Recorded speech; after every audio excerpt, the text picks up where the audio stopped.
Paz do Senhor, queridos irmãos. Convido a toda a igreja a abrir as suas Bíblias em Eclesiastes, capítulo de número 3. Se vocês quiserem sentar, por favor, pode se sentar, tá? Eclesiastes, capítulo de número 3 e o verso de número 9. Nós vamos dar continuidade, pela misericórdia do Senhor, a esse estudo, e querendo Deus, nós queremos concluir hoje, capítulo 3 de Eclesiastes. O tema da palavra de Deus é o elixir da vida eterna. Verso 9: o que ganha o trabalhador com todo o seu esforço. Começamos hoje o estudo com uma pergunta muito forte, um questionamento formidável aqui, para nós meditarmos. O que ganha o homem com todo o seu esforço? Para que nós possamos refletir que tantas coisas boas quanto as ruins que os homens como nós construirmos e realizarmos, idealizarmos em nossos pensamentos, poderá ruir num piscar de olhos. Que ganha o trabalhador com todo o seu esforço.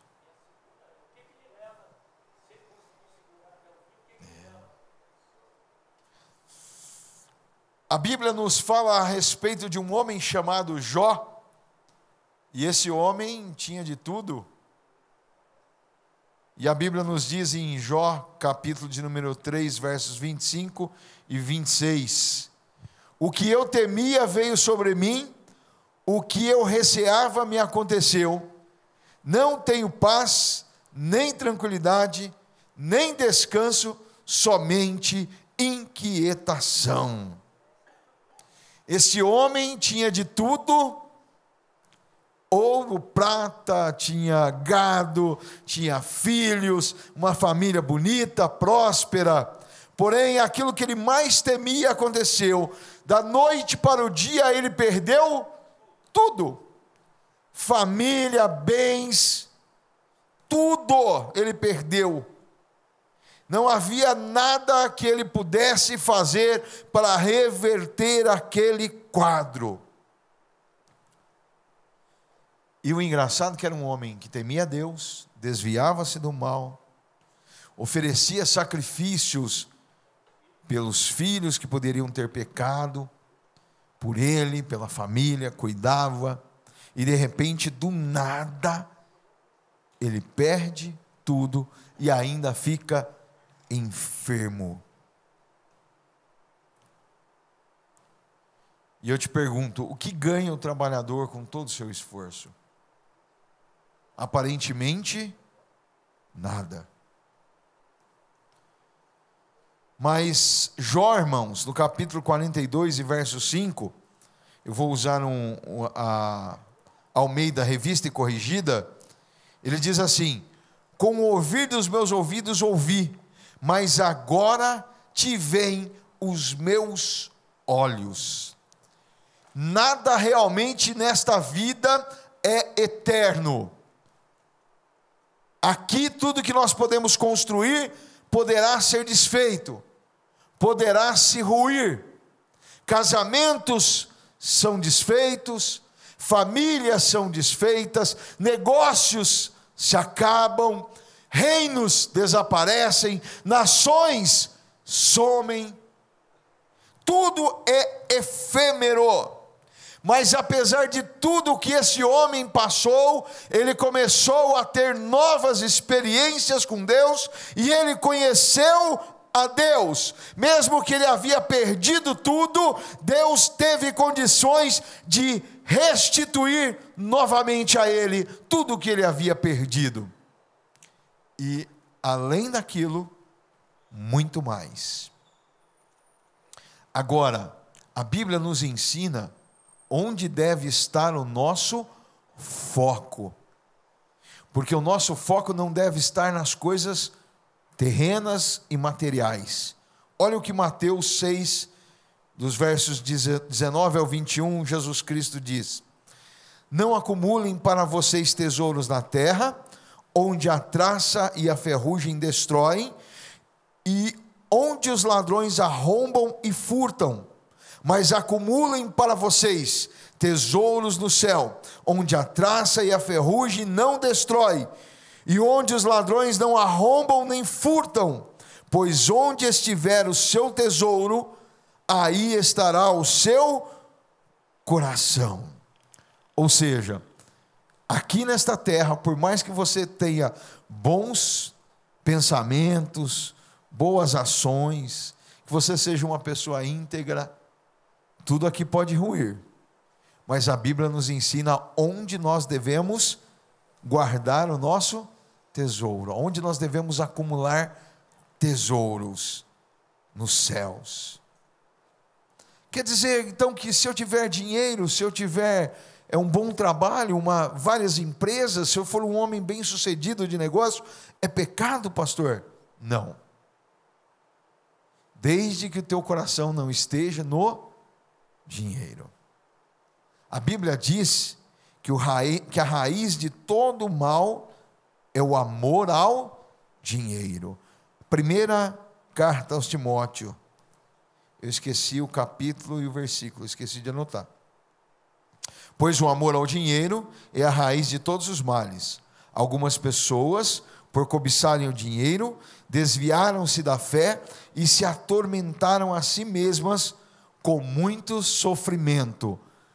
Primeira carta ao Timóteo, capítulo 6, e verso número 10.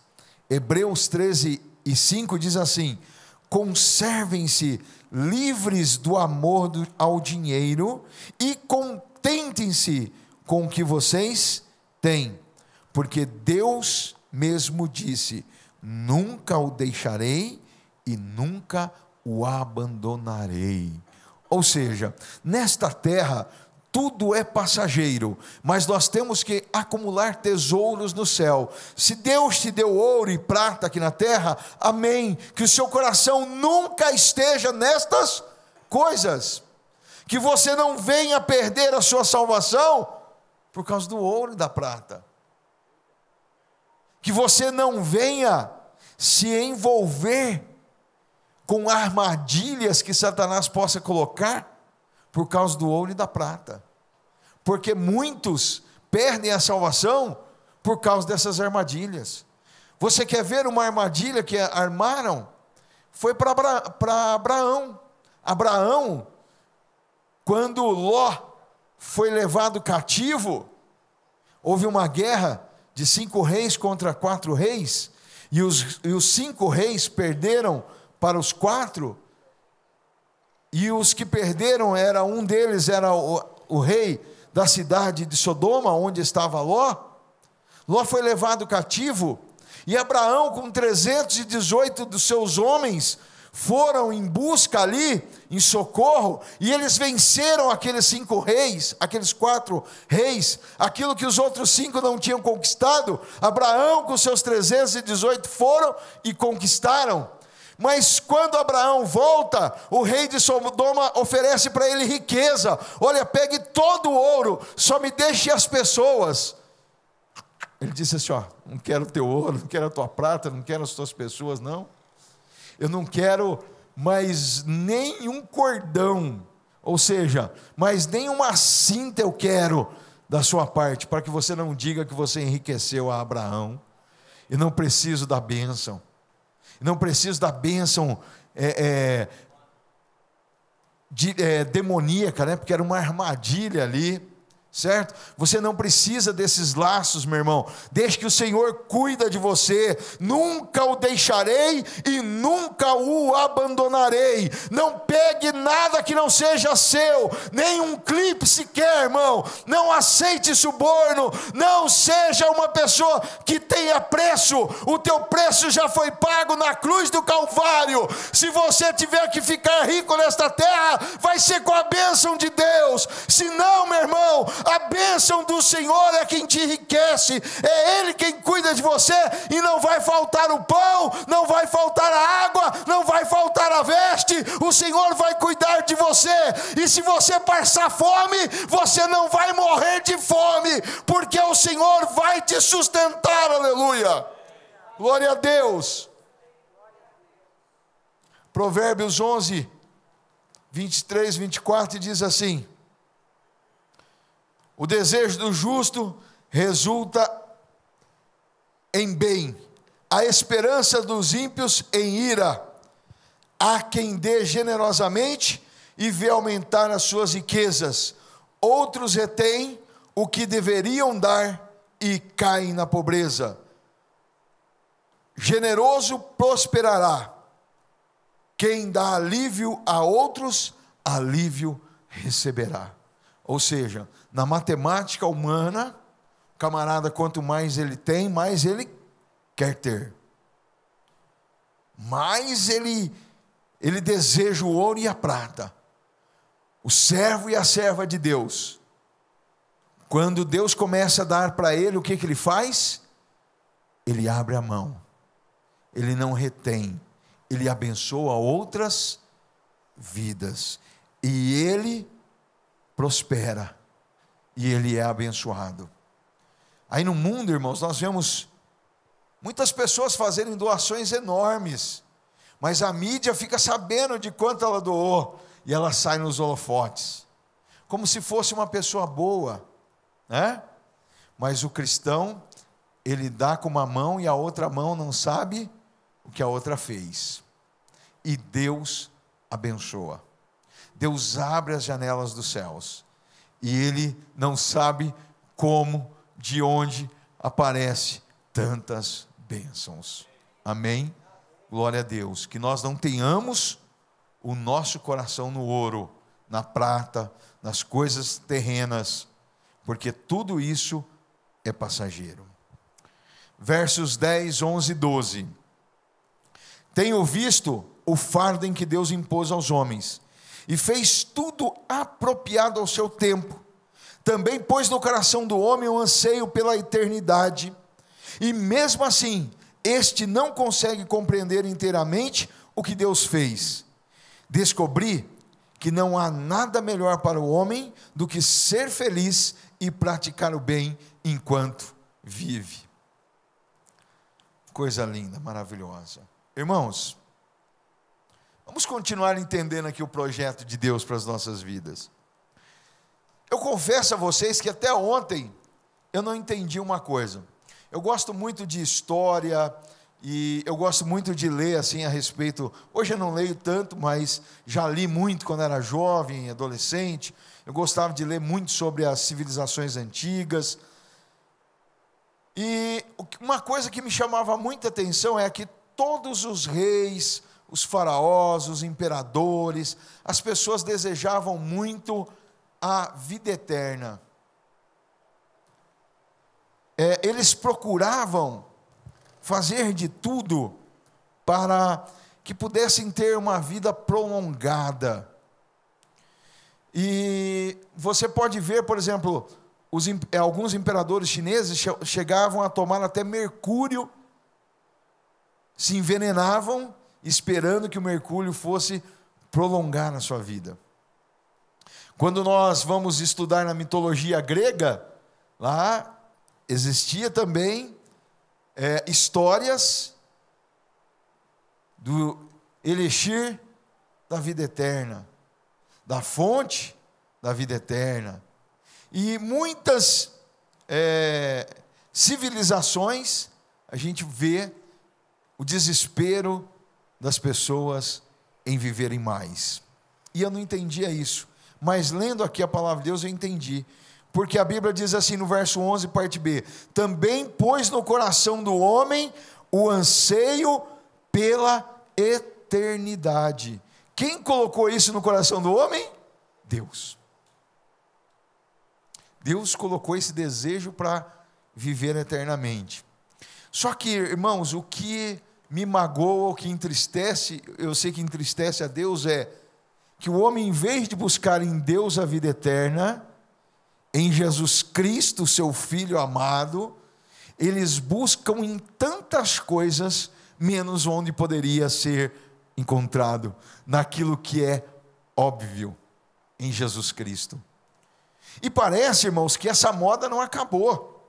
Se você pesquisar hoje na internet, nos Estados Unidos já tem empresas especializadas em fazer transfusão de sangue.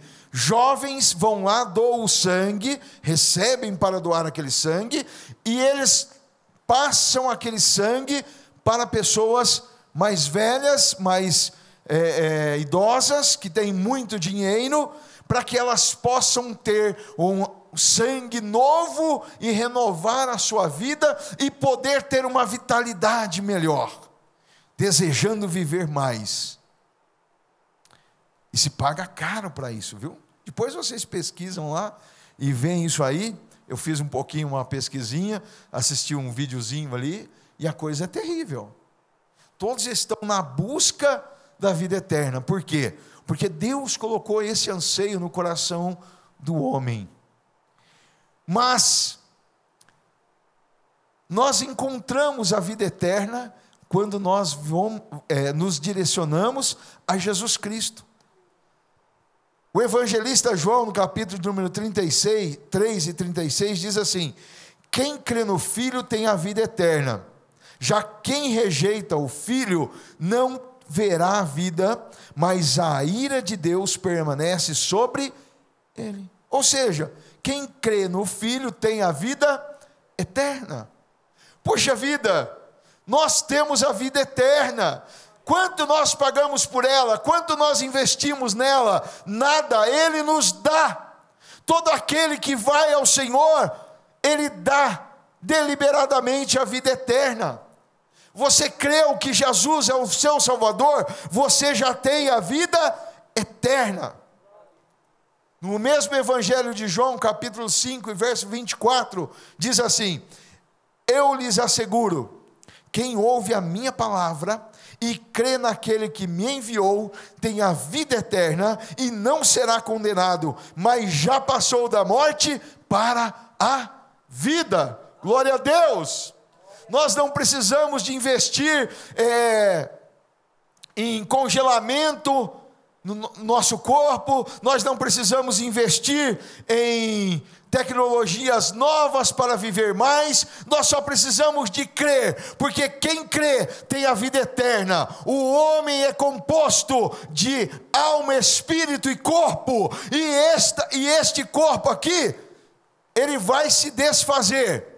Mas quem crer em Jesus, a sua alma viverá, o seu espírito viverá eternamente nele.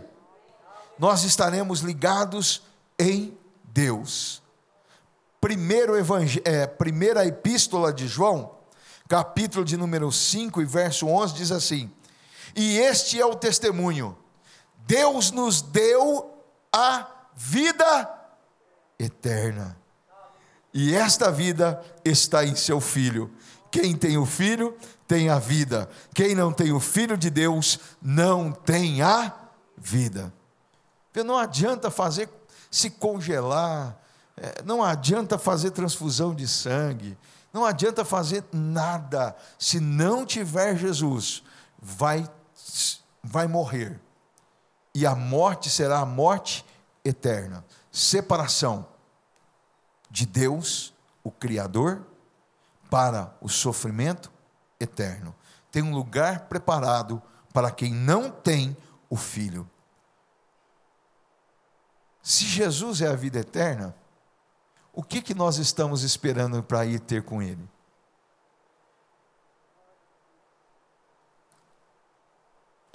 Eu me lembro de uma passagem na Bíblia, que um general foi procurar o profeta de Deus, e o profeta de Deus não deu nem bola para ele. Falou para o seu moço: olha, vai, mergulha 7 vezes no Jordão, e você ficará sarado, curado. Você vai ter a sua pele restaurada, sua saúde de volta. Aquele general cirou e começou a ir embora. Mas um dos seus servos disse para ele: olha, se o homem de Deus tivesse mandado você fazer algo tão difícil, você não faria? Ah, mas lá, olha, na nossa terra, tem rios maravilhosos, de água limpa. Agora o Rio Jordão, um rio lamacento, e ele manda eu mergulhar nesse rio. Olha, mas ele está pedindo uma coisa tão pequena para o senhor. Se fosse uma coisa grande, o senhor não faria? Então vai lá e faça. E ele foi lá, mergulhou 7 vezes no Jordão, e ele foi curado. Quantas vezes nós pregamos e falamos a respeito de Jesus, e as pessoas fogem daquilo que é óbvio. Aceite a Jesus hoje, abraça Jesus hoje, você terá a vida eterna. Quem tem Jesus tem a vida eterna. Você não vai pagar nada por isso. E esta igreja que não cobra para que você receba Jesus, não. De graça nós recebemos, de graça nós damos.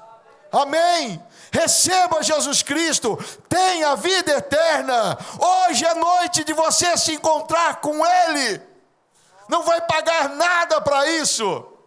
Diga para Ele, abra o teu coração e diga para Ele: Jesus, eu recebo a Ti como meu Salvador, e eu desejo a vida eterna em Ti, ó Pai. Perdoa os meus pecados, aleluia.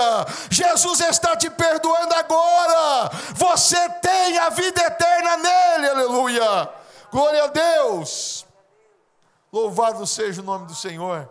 Aquilo que é óbvio as pessoas não querem, né? As pessoas duvidam. Mas esta noite Jesus está dizendo: eu sou o caminho, a verdade e a vida. Receba Jesus Cristo como teu Salvador. Verso de número 13. Descobri também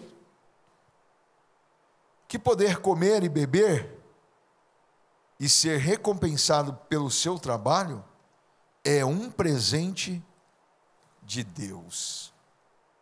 Olha que maravilha. Quantos estão empregados aqui?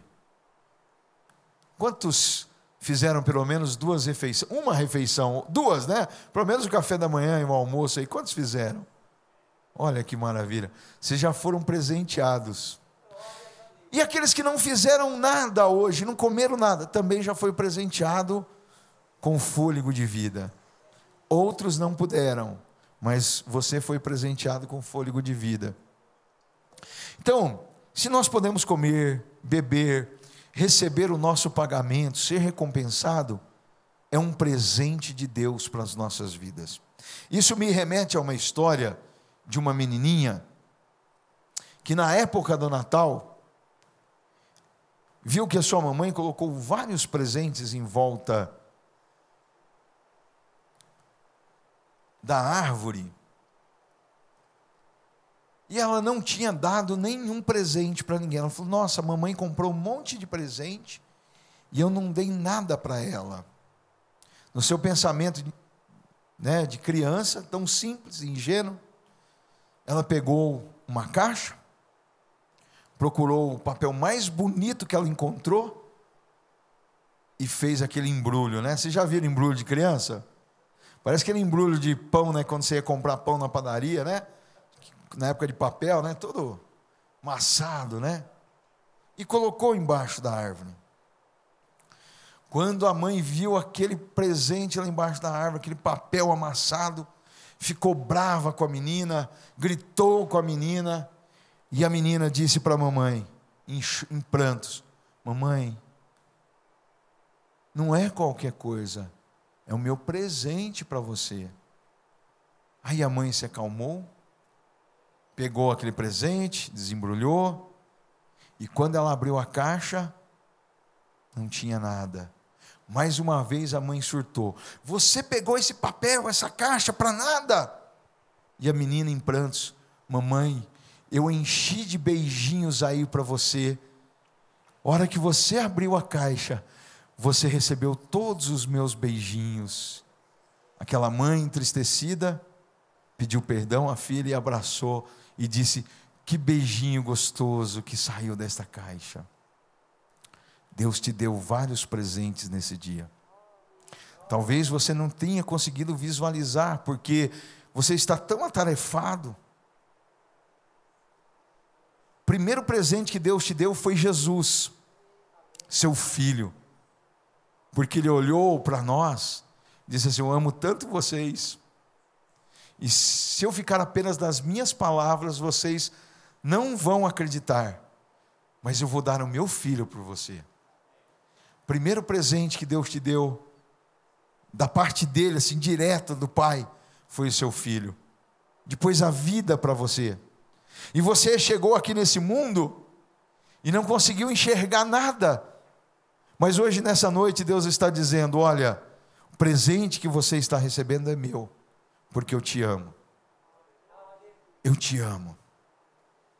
A cada manhã, irmãos, nós precisamos de reconhecer que nós recebemos um presente de Deus. E que muitas das vezes nós somos tão ingratos que não agradecemos a Ele por tudo que Ele fez. Acordamos na nossa loucura, saímos desesperados para o mundo, como se nós pudéssemos ter o controle das coisas, e não temos. Muitos saem de casa e não chegam ao trabalho. Outros saem do trabalho e não chegam em casa. Alguns vão para a escola e não voltam. Agora, nós temos a oportunidade de acordar. E nós precisamos nos lembrar que recebemos um presente de Deus.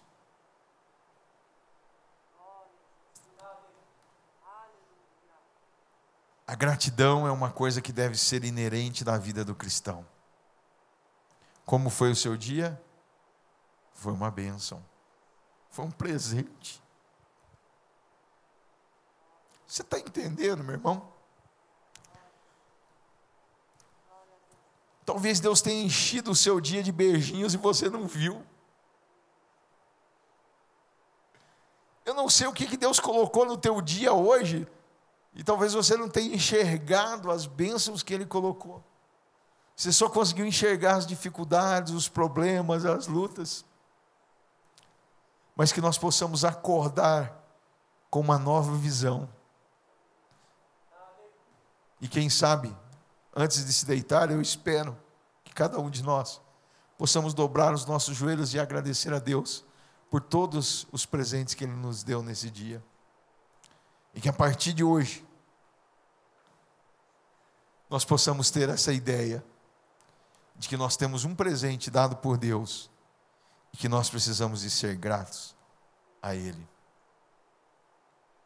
Amém. Versos 14 e 15. Sei que tudo o que Deus faz permanecerá para sempre. A isso nada se pode acrescentar e disso nada se pode tirar.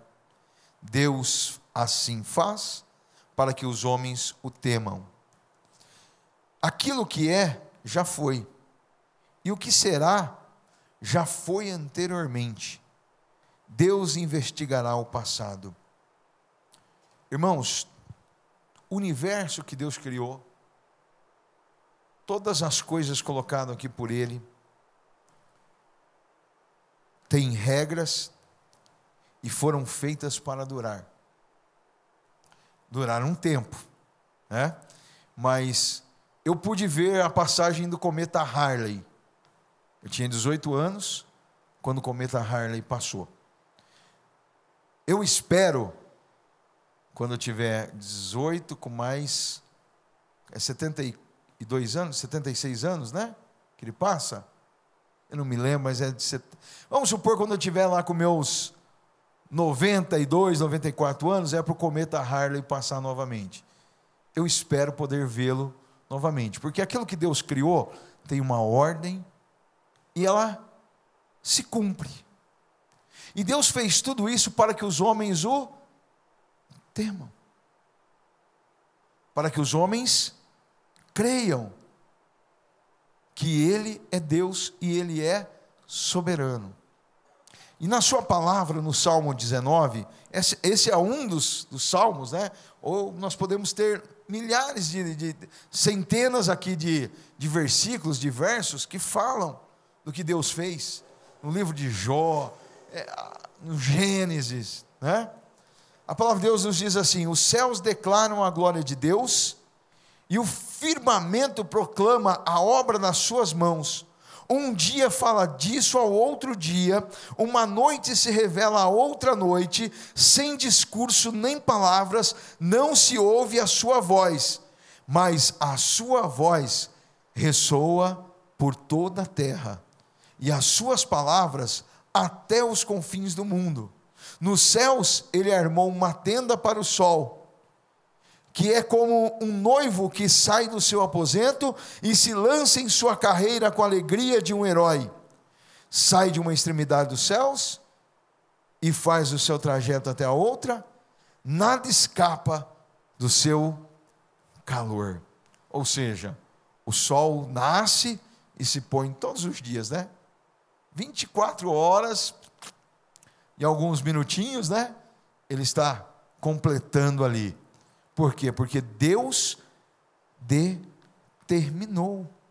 Agora, para nós, o nosso tempo é passageiro. Eu disse que eu espero ver o cometa Halley. Pode ser que eu não esteja aqui, mas se Jesus não tiver voltado, com certeza ele vai passar lá novamente, porque Deus determinou aquilo para ele. O que nós temos que fazer como homens efêmeros, passageiros? Nós temos que crer que em Jesus Cristo nós teremos a vida eterna, porque Ele colocou esse desejo em nós de sermos eternos. Nós só precisamos de ir na total dependência dEle, porque nós viveremos eternamente. E os nossos olhos verão coisas inimagináveis, porque o que Deus preparou para nós, irmãos, é inimaginável. Esses dias o pastor Foslino fez eu prometer algo para ele aqui. Ele virou para mim e disse assim: Wesley, quando eu morrer, você não deixa ninguém orar para Deus me ressuscitar não, porque depois de estar lá no céu, ter que voltar por causa de oração dos crentes, então não deixa ninguém orar. Ele olhou para mim: eu estou falando sério, você me promete? Porque, irmãos, aquilo que tem lá no céu, nada aqui na terra se compara. Então, meu irmão, deseje viver a eternidade, porque tem coisas lindas. Se nós eu sou aquele camarada que eu sou apaixonado por assistir aqueles programas de animais, de mergulho no oceano, né? Eu acho lindo a natureza, aquilo que Deus criou. Agora, se eu já fico que nem bobo, né, vendo aquilo ali, e a minha mulher fala assim: mas você já assistiu isso? Mas eu não me canso de ver aquelas coisas, né? Aquelas imagens. Imagine a hora que você vê o céu, a hora que eu chegar lá e vislumbrar o que tem lá para nós. Viu? É coisa maravilhosa. Então se prepare, porque Deus criou um céu que vai durar para sempre para nós. Descobri também que debaixo do sol, no lugar da justiça, havia impiedade. No lugar da retidão, ainda mais impiedade. Pensei comigo mesmo: o justo e ímpio, Deus julgará a ambos, pois há um tempo para todo propósito, um tempo para tudo o que acontece. Irmãos, nesse mundo realmente o que nós vemos é que parece que a injustiça prevalece, né? Hoje mesmo eu vivi um dilema no meu trabalho. Eu não vou entrar em detalhes, porque eu prefiro confiar em Deus, né? Mas a gente começa a ver certas situações e a gente se vê como Jacó, né? Lembra de Jacó? Jacó foi trabalhar para o seu sogro Labão, trabalhou por 7 anos, e na hora de receber o pagamento foi errado. Pagou para casar com a irmã mais nova e casou com a irmã mais velha. Que decepção. Aí foi trabalhar mais 7 anos para outra. E em meio a tudo isso também, O sogro dele era o seu patrão, ele trabalhava para o sogro. O sogro fazia uma proposta para ele: olha, as ovelhas que nascerem brancas são minhas, as malhadas são suas.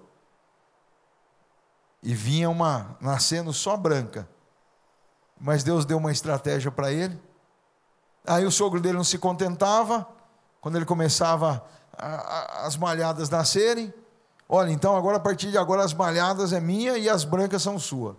E aí começava a nascer só branca. O homem tenta fazer tudo isso conosco, irmãos. Mas existe um Deus no céu que é justo. Viu? Nós só precisamos de acreditar que Deus é justo. Ele faz justiça. No meio das injustiças, Deus é justo, meu irmão. Acredite, creia. Quando nós olhamos para a história de João Batista, a qual homem aqui a Bíblia se refere, Jesus disse que nascido de mulher não teve outro. Ele é o maior. Nascido de mulher, João Batista é o maior. Ele foi preso. Preso por quê? Porque ele era mentiroso, era ladrão. Preso porque falava a verdade.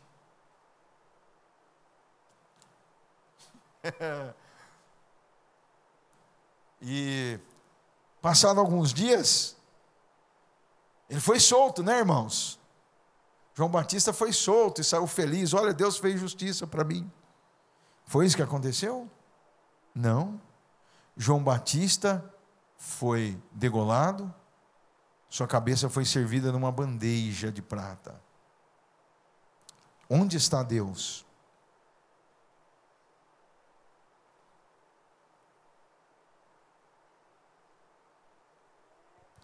O que acontece, meu irmão? Que Deus permite que o ímpio faça a injustiça, cometa injustiça. Mas e aonde estava João Batista após a sua morte? Foi para onde? Para o seio de Abraão. Automaticamente ele já assumiu a vida eterna. Ele já desceu para o seio de Abraão.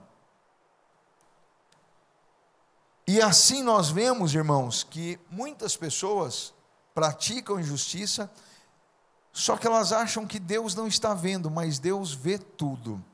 O profeta Jeremias, no capítulo 9, versículos 23 e 24, diz assim: assim diz o Senhor, não se glorie o sábio em sua sabedoria, nem o forte em sua força, nem o rico em sua riqueza, mas quem se gloriar, glorie-se nisto, em compreender-me e conhecer-me, pois eu sou o Senhor, e ajo com lealdade, com justiça e com retidão sobre a terra, pois é dessas coisas que me agrado, declara o Senhor.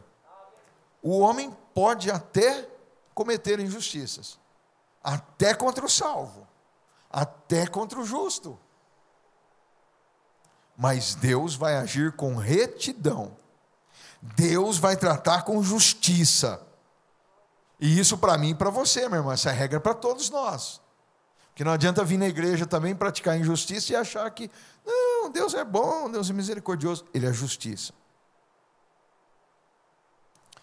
E o que a Bíblia nos diz aqui, irmãos, que é, ao conhecer ao Senhor, por mais que o homem seja injusto, quando ele conhece o Senhor e sabe que Ele é justo, esse homem muda os seus pensamentos. Esse homem é mudado, é transformado. Por isso, quando eu falo com os irmãos a respeito das qualidades do fruto do Espírito, irmãos, tem que estar em nós. Não é possível que Deus só muda o meu coração. Olha, Deus mudou o meu coração, mas o meu gênio continua o mesmo. Eu sou aquele cara estourado, aquele cara que fala palavrão. Espera aí. Que Deus é esse? É o Deus que trabalha de dentro para fora. É o Deus que muda aquilo que não pode ser mudado. Agora, nós precisamos de crer e deixar que o Espírito trabalhe. O Espírito Santo, ele é muito elegante. Ele é finérrimo, né? Ele não é mal educado. Ele só vai agir se você permitir que ele haja na sua vida. Amém? Mateus 27, 37, 38, 39 diz assim: respondeu Jesus: ame o Senhor, o seu Deus, de todo o seu coração, de toda a sua alma e de todo o seu entendimento. Este é o primeiro e o maior mandamento. E o segundo é semelhante a ele: ame o seu próximo como a si mesmo. Por que eu coloquei esses versos aqui, irmãos? Porque eu senti no coração de colocar uma grande mudança que deve acontecer no coração do homem. Quando nós conhecemos que Deus é justo, que Ele julga, nós temos que andar segundo esses dois grandes mandamentos: amar ao Senhor teu Deus de todo o coração e o próximo como a si mesmo. Por quê? Quando eu amo a Deus, eu não quero fazer nada que desagrade a Ele. E quando eu amo o meu próximo, eu não vou fazer nada que prejudique Ele. Eu não vou enganar, eu não vou lesar, eu não vou desejar a mulher dele, ou o marido dela, né? Por quê? Porque eu amo o meu próximo. Amém? Amém, irmãos? O que está acontecendo? Está duro hoje? Versículos 18 e 19.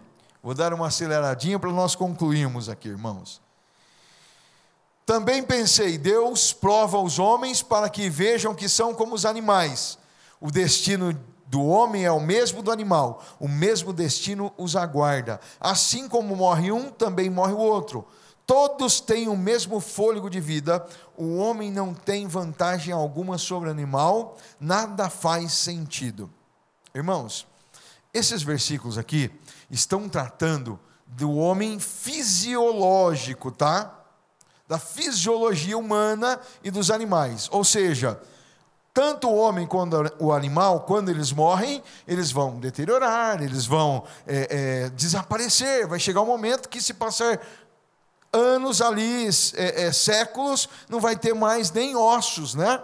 Vai desaparecer. É nesse sentido que a palavra está dizendo que os seres humanos, de forma fisiológica, têm os mesmos limites que os animais. Algumas seitas, algumas heresias aí, querem dizer que o homem morreu, acabou tudo. Mas a Bíblia diz ao contrário disso, irmãos. A Bíblia nos mostra que nós somos seres eternos. Nossa alma e nosso espírito não morrem. Aqueles que estão com Deus terão vida eterna. Aqueles que estão sem Deus terão morte eterna. Porque morte é a divisão entre o homem e Deus. E o homem será lançado no lago de fogo, que foi preparado para o diabo e os seus anjos. Todos aqueles que morrerem sem Deus serão enviados lá no julgamento final, ok? Mas aqui os versículos não estão tratando dessa morte, estão tratando da morte física, fisiológica, ou seja, meu corpo parou de funcionar, minhas células começam a se decompor. É dessa morte que está falando aqui, tá? Não confunda esses versículos. É apenas a existência da matéria, do nosso casulo.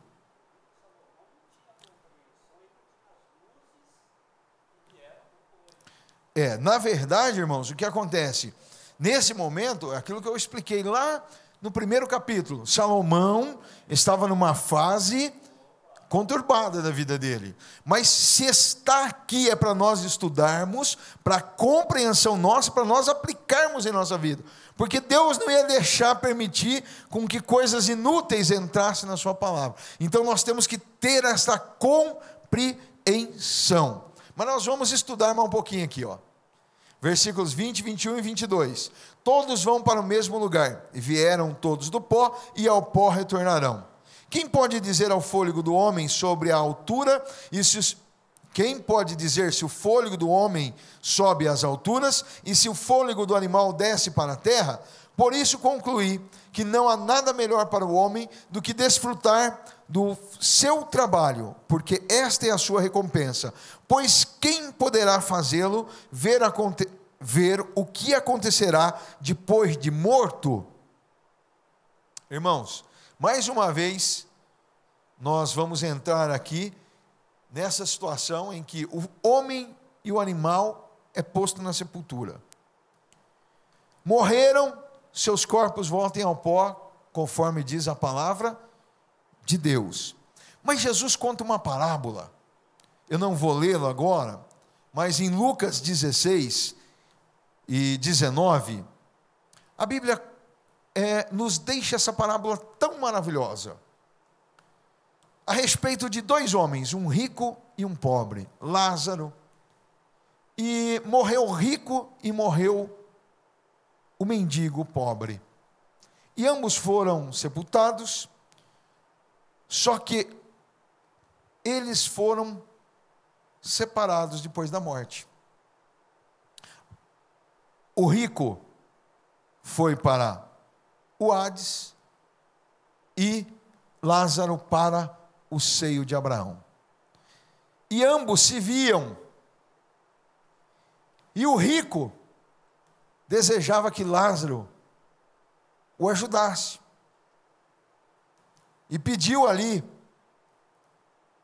a Abraão que pudesse socorrê-lo.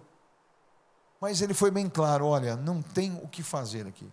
Há um grande abismo separando esses dois locais. E aí ele disse: olha, meus irmãos estão vivos ainda lá na terra, mande anjos lá para falar com ele lá, para que possam socorrer meus irmãos, para que eles não venham para cá. E a resposta foi clara: se não ouvem Moisés e os profetas, tampouco deixarão convencer, ainda que ressuscite alguém dos mortos. Ou seja, se vamos supor que permitisse que Lázaro voltasse, aqueles homens não reconheceriam que existiria aquele local, não é?